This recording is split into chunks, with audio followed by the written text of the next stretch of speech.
Today, I'm excited to have Anneke Hamersma from Anneke Hamersma Physiotherapy gonna have a chat about movement is medicine, physiotherapy in the home environment for patients with incurable diseases.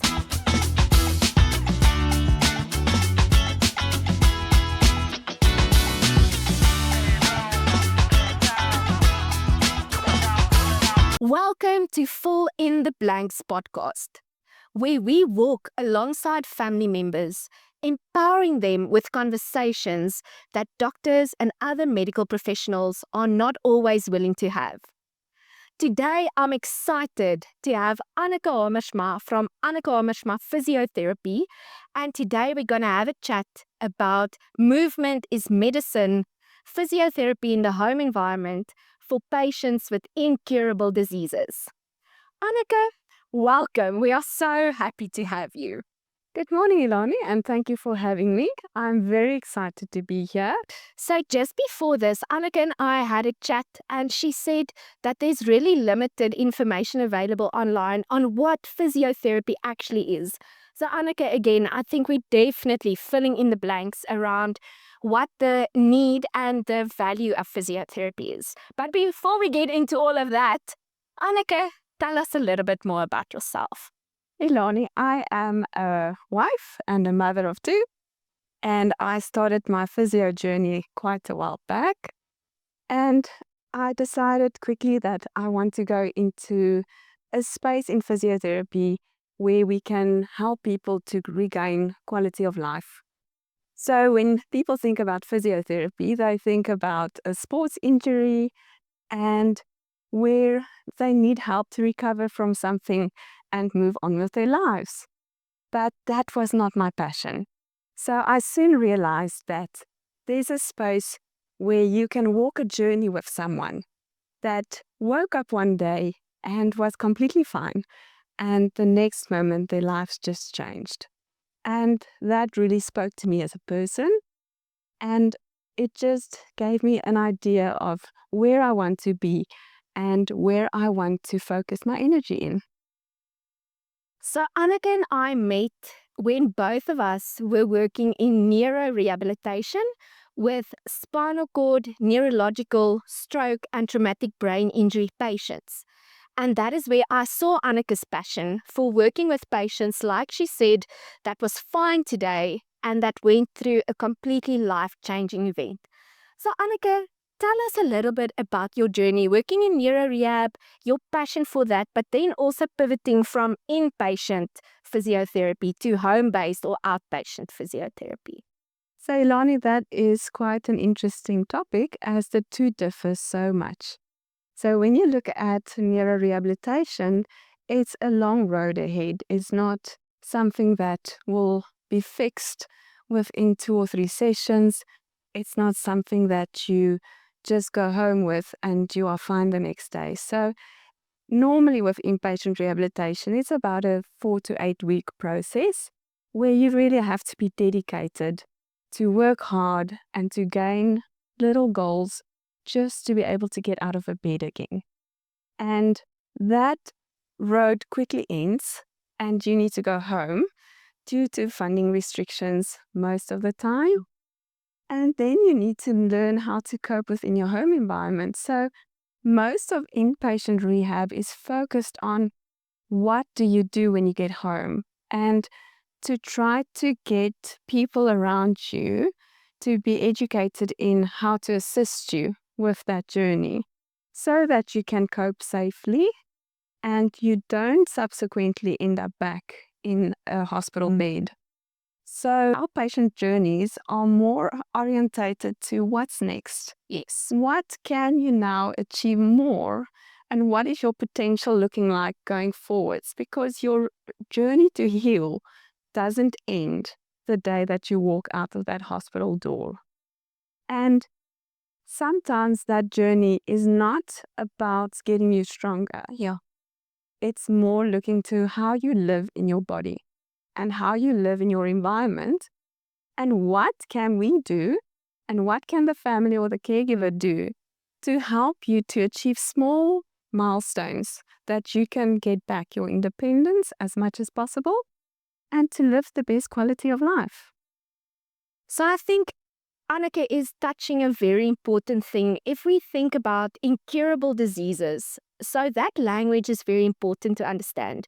When we mean incurable, that just means that no operation, no medication, no intervention can reverse the condition. So if we focus on a stroke specifically, when someone sustains a stroke, they go through inpatient rehabilitation, like Anneke mentioned, and that's a very structured, specific focus on trying to get a person as independent as possible. But oftentimes, a patient still requires a lot of help when going home. And that is the next phase of rehabilitation. They actually call it rehabilitation for community reintegration. So, inpatient therapy focuses on let's get you home safely. Let's empower the family, let's empower the patient and the caregivers to get you home safely. But that really is only the beginning, right? Yes. And Anneke, am I right in saying oftentimes, even if someone went through a 8-week rehabilitation inpatient process, when they go home, and that's only the second stage of it, families and patients are still very much unsure of how to cope in the home environment. Is that correct? Yes, so it's very daunting to go home. First of all, you don't have the support of the nursing staff and the medical team around you. Yeah. You are at home and there's no speed dial. There's no button to press to quickly call a nurse or to quickly get medical help. Yeah. So it's a very different environment, and there's lots of strategies that needs to be in place in that environment to ensure that the person is safe and that they don't get into risks of secondary complications. Yeah. And that is the biggest goal of getting someone home, is to make sure that they have the strategies in place and they know what to do in case something happens, and who to call or when not to call, and what are the ABCs of what I can do at home when we're facing a challenging situation. And that's the road that healthcare professionals can walk with you to prepare you and to assist you with when you are back at home. So before getting strategies in place, I'm sure that there is an assessment process, right? So let's say we're talking to families now, their loved one went through inpatient rehabilitation, they're home now, the hospital told them, look, you have to continue with outpatient therapy for a longer period. What does that process look like? So someone who just got home, they have a number of a physio now. What can they expect from starting the outpatient, home-based, or even in practice physiotherapy journey with someone like yourself? So there are three things that we need to consider. When we look at someone in the home environment, we need to look at the person themselves. What are their capabilities? What can they do? What can't they do? What's their biggest concerns? And to really look at that person specifically, because sometimes what my idea is for you is not what your idea is for yourself. Yeah. So we need to consider the person, and then we need to look at the environment. What do their home look like? Yeah. What are the barriers? What are the things that can make life easier for them? What resources do they already have in place? And where can we advise them to help assist to make the environment as friendly as possible for the journey ahead? And the last aspect that we need to look at is the community. So what does their family support structure look like? What does their community support structure look like? Are they wanting to go out again? Do they want to stay at home? What are the implications of that? How can we make it as easy as possible for them to get reintegrated into things that is important for the person? So a lot of the times you go there with an idea in mind, Yeah. but you're very quickly humbled by what the person wants. Yeah. And that needs to be an open conversation between the person, the family, as well as the caregiver. Because sometimes the caregivers are struggling with things that you didn't even think about. So it's very important to involve all the parties when you start having this first initial conversation. Yeah. To make sure that when you're planning ahead, that you have the right plan in mind. Yeah. Because as soon as you have the wrong plan in mind, the patient won't be buying in, and the family won't be buying in, and it can just end up in a disaster. Yeah. So what I'm hearing is we are definitely debunking the idea that physios only go in for an hour a week, does exercises, and goes home. I think, Anneke, what you are teaching us is firstly, the physio looks at the patient specifically, but also the environment and then the family. And what I'm hearing is it's so important for you as a professional, together with the patient, the family, and the caregivers, to set the same goals, that everyone is on the same page around specifically what we're going to work towards. What does quality of life look like to this patient? What does safety look like to this patient? Because you mentioned earlier, one of the big goals for home reintegration is let's prevent this patient from being rehospitalized due to secondary complications or hurting themselves or falling. That is one of the main goals, and we all need to be on the same page, especially if there's a home caregiver involved as well that looks after the patient. So what I'm hearing, it's a very holistic approach. It's patient-centered care. It's not just you going in, doing a couple of exercises, going home. You actually facilitate putting systems in place for the family, the caregiver, and the patient to be able to get a bit stronger, to have dignity and quality of life, but also then to access their community, even if that is in a wheelchair or with a mobility aid or with assistance of a caregiver. Is that correct? Yes, I think the big thing for me is that when you look at a person, you need to look at what is important to them. And in the past, families always had this perception that physios come and you exercise for an hour and they go home and we repeat the process. But that is not the case. We can't come in for 1 hour a day and expect you to have results when you do 23 hours of nothing afterwards.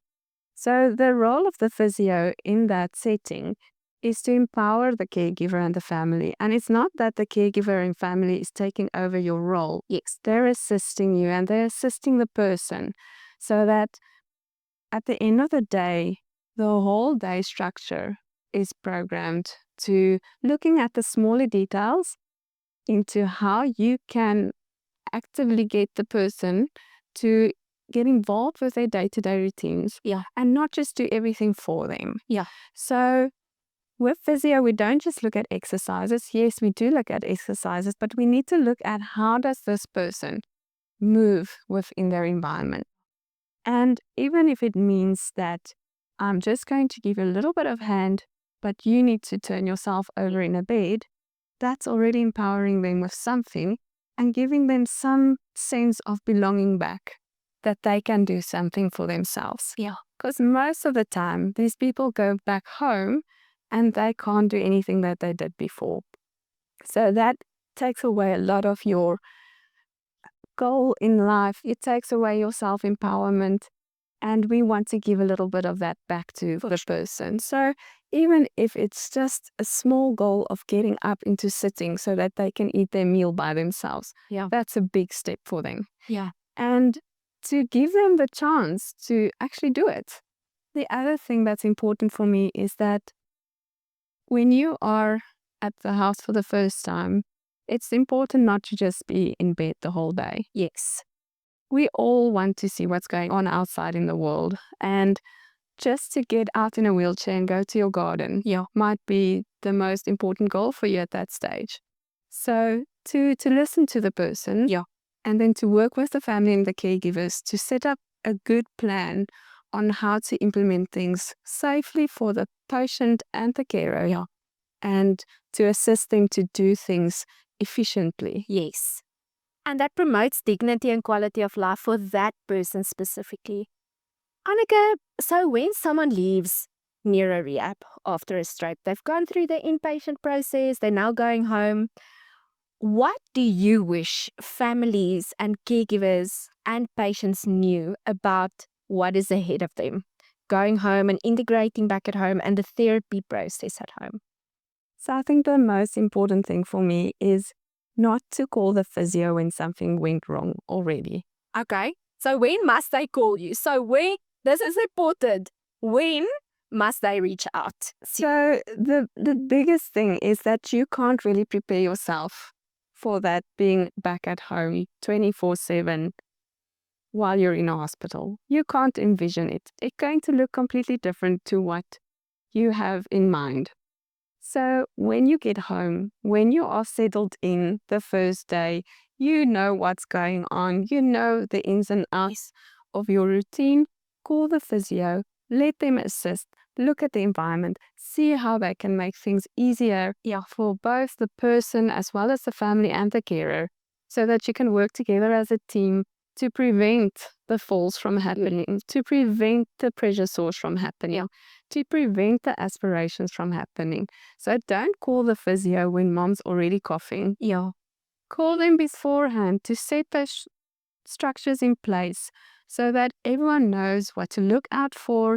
So as soon as you see something wrong, you can get in touch again and discuss other measures. So I think that preventative approach, or almost that proactive approach, especially when just going home, is extremely important. That prevents the patient and family from being re-traumatized because, like you said, Anneke, nothing can prepare them for what awaits at home. In hospital, like you mentioned, there's support from nursing staff, the physiotherapists, the doctors.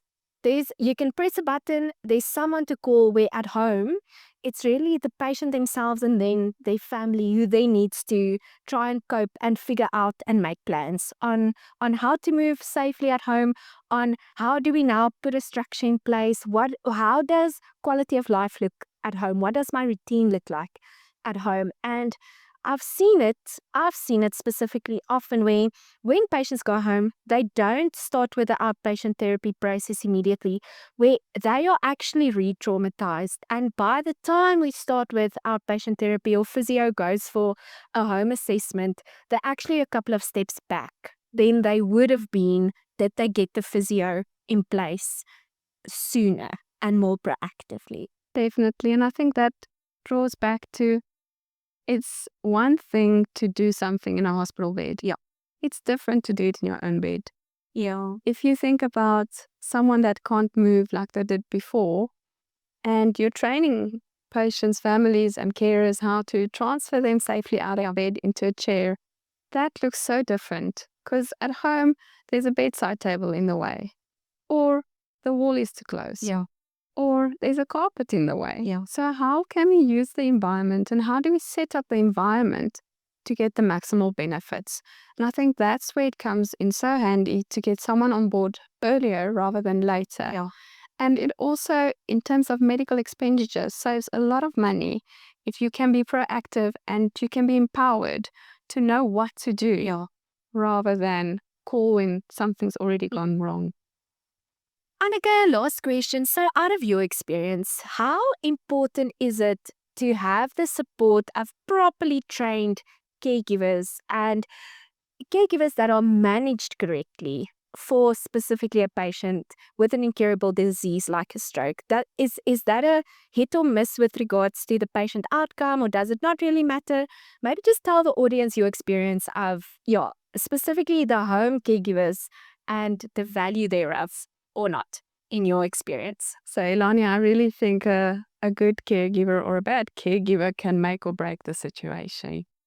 And it goes to two different things. The one being, does the patient and the caregiver get along? That is a very important question to ask.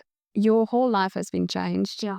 And we need people that's understanding and caring to walk the journey with that person. And if you don't get along with that person, you're not going to be willing to take on the process, and you might just be bedbound for longer.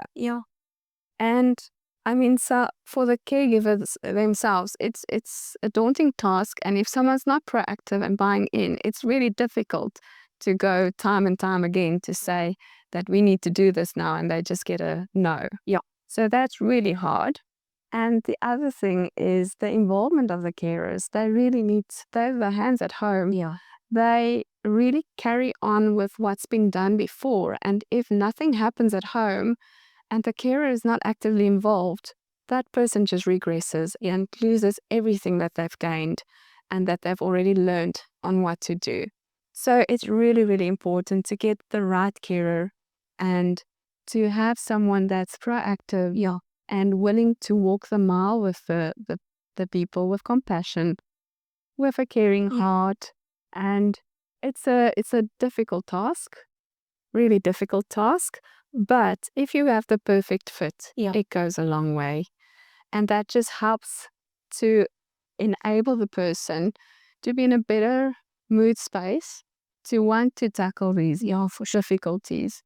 Um, I think that the truth for all of us in life, if you are excited to go see someone, you're motivated to get there. For sure. And if you are not very happy to go, you already have a mindset of negativity. So it's very important. And the carers play a very big role because we're not there all the time. The families aren't there all the time. So they are our hands, our ears, our everything. And as soon as that match is a good match, you have peace of mind, even as a health professional, leaving the house knowing that everything's going to go all right. Yes. Thank you, Anneke. So I think Anneke debunked the myth that physiotherapists only go in for 1 hour of exercise a week and that is enough. Anneke, it was so valuable to hear again how you, as a physiotherapist, healthcare professional, goes in. You have a look at the patient from a holistic perspective. You have a look at the environment. You take into account the family and the support network of the patient, as well as where the care partner can fit in and how that person can be the hands and feet of you to continue with exercises on a daily basis until you go back the next week and revise the exercises and give them more to work with to promote dignity and quality of life. I think when we think about incurable disease, often the stigma is there's nothing left to do. There's nothing that we can do. And that is not true. Incurable doesn't mean uncareable. It doesn't mean that your loved one can't still have quality of life, have a structured daily routine, and still find meaning in their day-to-day life. But where the physiotherapist comes in, they come in and they facilitate this process. They help patient, family, the care partners all to work together in the end to promote a patient's safety first and foremost. We want to prevent rehospitalization, dignity and quality of life, and then making meaning out of life, even if that looks a bit differently. Even if that person has to go into the garden with a wheelchair and a caregiver, they can still go into their garden if that's important to them. And I want to thank you so much for sharing with us. I'm sure our listeners really needed to hear this message of hope from you, even on a topic that is difficult to talk about sometimes. And that is what we do. We fill in the gaps for families of difficult things to speak about. And Anneke, I really think that there was so much value shared today. So thank you so much for taking the time. I'm excited for your journey ahead. And tell us, where can people find you? If they want to reach out to you, possibly for outpatient therapy in Pretoria, how can they reach you or get hold of you? Thank you, Lonnie. It was really wonderful to spend the time with you and to help families understand what it looks like going back home and where physiotherapy fits in. So they're welcome to find us on the internet. They're welcome to look for Anneke Hamersma Physiotherapy on Google. They will find me there very easily. We're based in New Makkeliek, and from there on, we'll take the road further. Thank you. So, to our listeners, I hope that you found this meaningful. If you are going through a difficult time, if you're faced with a crisis, if your loved one has been diagnosed with an incurable disease, I want you to know that we are here. You are doing better than you might think you are, but there's so much value in getting the right team in place. Catch us next week, same time, same place, where we fill in the blanks once more for you as family members. This is Ilani. This is Fill in the Blanks. Thank you so much, Anneke. This was amazing.